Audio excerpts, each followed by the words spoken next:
Hello and welcome to my channel. Today I want to show you how to connect from Windows 10 Hyper-V Manager to Hyper-V Server role installed on Windows Server or Hyper-V Server.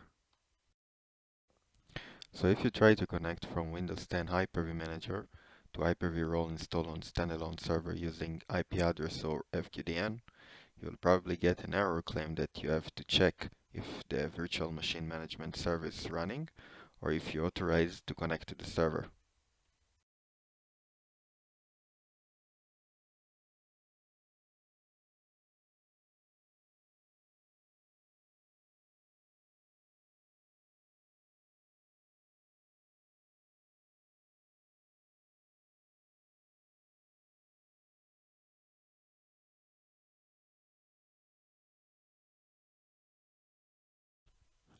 So now we are connected to the server side and we are going to run two commands. The first command is enable PS remoting, which allows the server to receive PowerShell remote commands.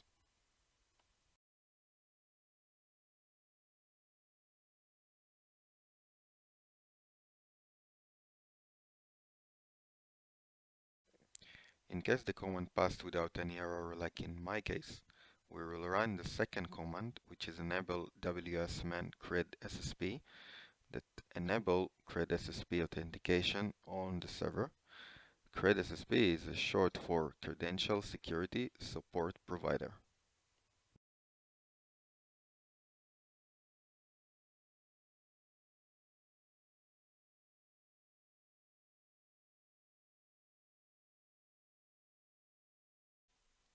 Before we'll continue with configuration on the Windows 10 side, we have to verify the server name. In case you are not sure about the server name, you can check it with the simple cmd command ipconfig/all.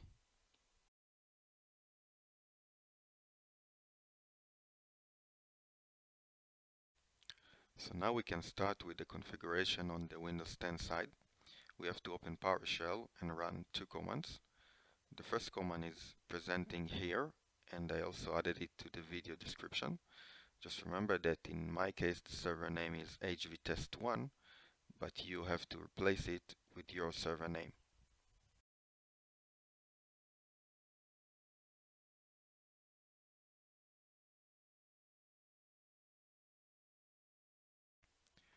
In case the command passed without any errors, we can run the second command, which is enable wsman cred SSP and the presented values.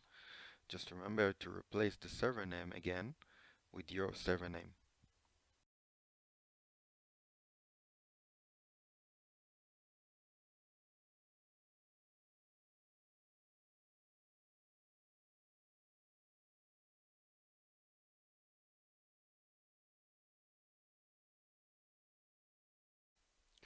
So if the second command passed without any issues, we have to edit the local group policy on Windows 10 side.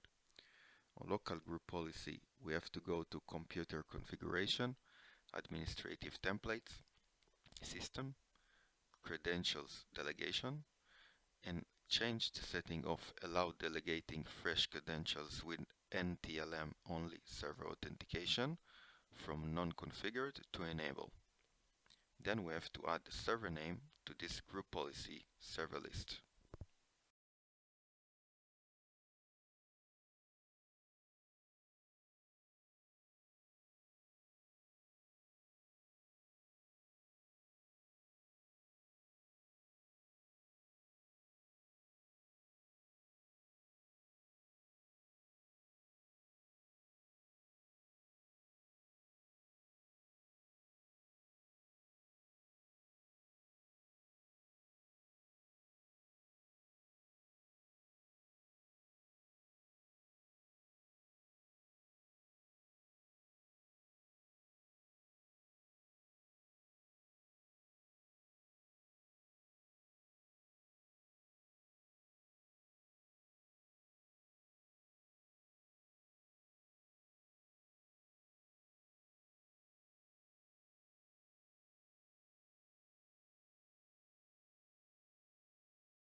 In case everything has been done like on this video, plus verifying your both Windows 10 and server fully updated using Windows Update, the connection from Hyper-V Manager to the Hyper-V server should now work. Please comment below to give me feedbacks about this video or any issues you faced with. I hope this video helped you, and I'd like to thank you for viewing.